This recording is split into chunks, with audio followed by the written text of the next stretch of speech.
It's been well over a month since the release of the Galaxy S20 Ultra, and while this phone itself is actually a killer phone, the launch of it was, I'd say, quite unfortunate. It was clear from the very beginning that Samsung was taking a pretty big risk on the Ultra.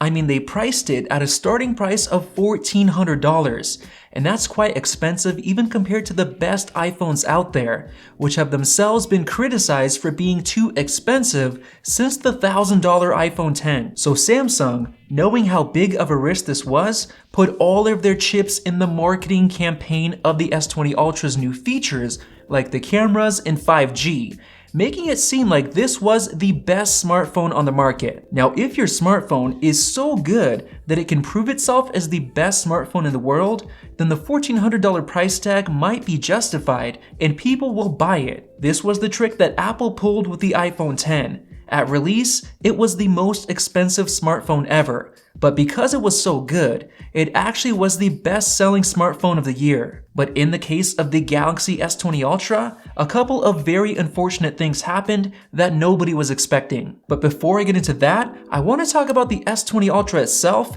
and what I really enjoyed about this phone since we got our hands on it. First off, I love the design. It's just so fine-tuned compared to before. I personally love large camera bumps, and I feel like the one on the S20 Ultra just seems so substantial and premium. I also like the button layout, with all of the buttons being on one side and the power button being in the perfect spot for my thumb. And I absolutely love the massive 6.9-inch display. Samsung really nailed it this year with the subtle and clean-looking hole-punch camera in the center instead of on the side. This looks so much cleaner than the iPhone's notch that's getting quite a bit old already, and Samsung managed to pull off really thin bezels while also not curving the display as much as before. This is great because I no longer touch the edges of the display like I did with the S10 Plus. And the display itself is just amazing. It's super bright and it's very color accurate as well. The sheer size of it actually makes it a decent device to watch Netflix on.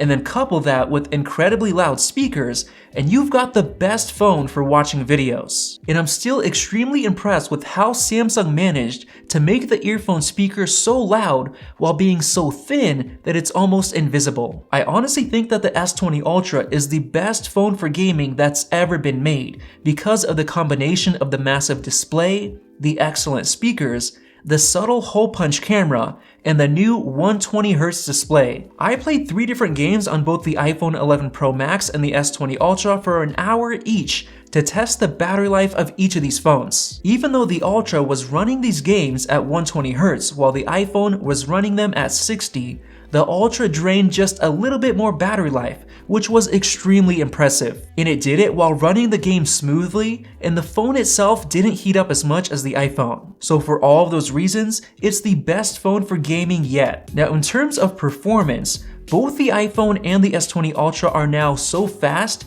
that it really doesn't improve the everyday experience of using the phone any more than last year's models. But what does improve it is the 120Hz display. This feature by itself makes the Ultra feel so much more snappy compared to the iPhone when swiping through your home screen or scrolling through apps like Facebook. And it's also nice to know that you've got top-of-the-line specs like 12 or 16 gigs of RAM, Wi-Fi 6, IP68 water resistance, and 5G connectivity for those who agree with it. And now, the only thing I haven't mentioned is the biggest thing that Samsung marketed: the world's best camera system. And with this camera system, Samsung took a major risk. But before I get into what happened with the cameras, I want to get into the first unfortunate thing that happened when Samsung launched the S20 Ultra. They couldn't have made the risk of launching a $1,400 phone at a worse time. The coronavirus pandemic turned out quite a bit worse than we all expected, with the economy taking a massive hit. The National Multifamily Housing Council recently released data showing that nearly 1/3 of US apartment renters didn't pay their rent at all in April, showing just how bad the economy has gotten in such a short amount of time. So the truth of the matter is, if the economy is suffering this badly, who is going to be buying a brand new cell phone, let alone one that costs $1,400? A couple of weeks ago, Samsung held a private conference call where they reportedly saw very disappointing sales of the Galaxy S20 series phones. And while they haven't released official sales numbers yet, It's estimated that they only sold 60% of the sales of the S10 series last year. Now, I know that it's not just Samsung phones taking a hit.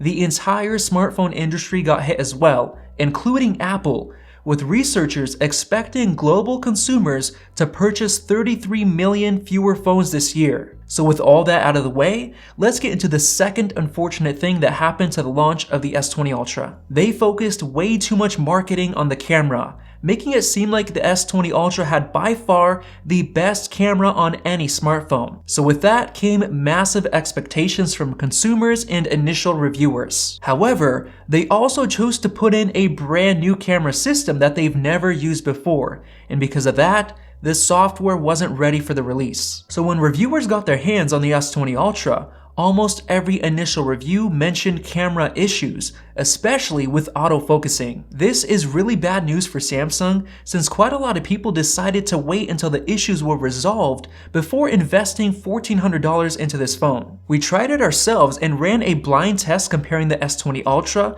the S20 Plus, and the Note 10 Plus, which quickly became very popular, gaining almost 500,000 views.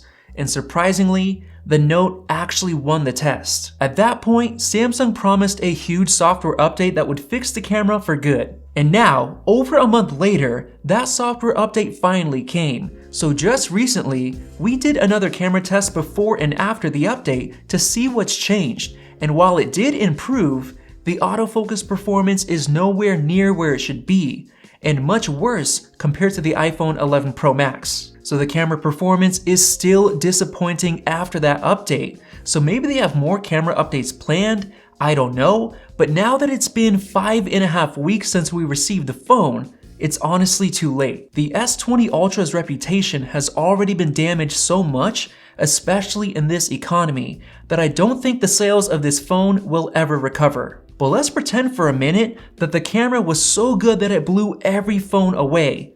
In that case, this would probably be the phone of the year. But with the camera that is nowhere near as good as Samsung said it would be, even people who have the extra cash to buy the S20 Ultra should just buy something else like the S20 Plus. Now that phone is actually great, so if you want to see our review of the S20 Plus, tap the like button and click the circle above to subscribe so you don't miss out on that review. And make sure to check out our S20 Ultra camera comparisons right over there.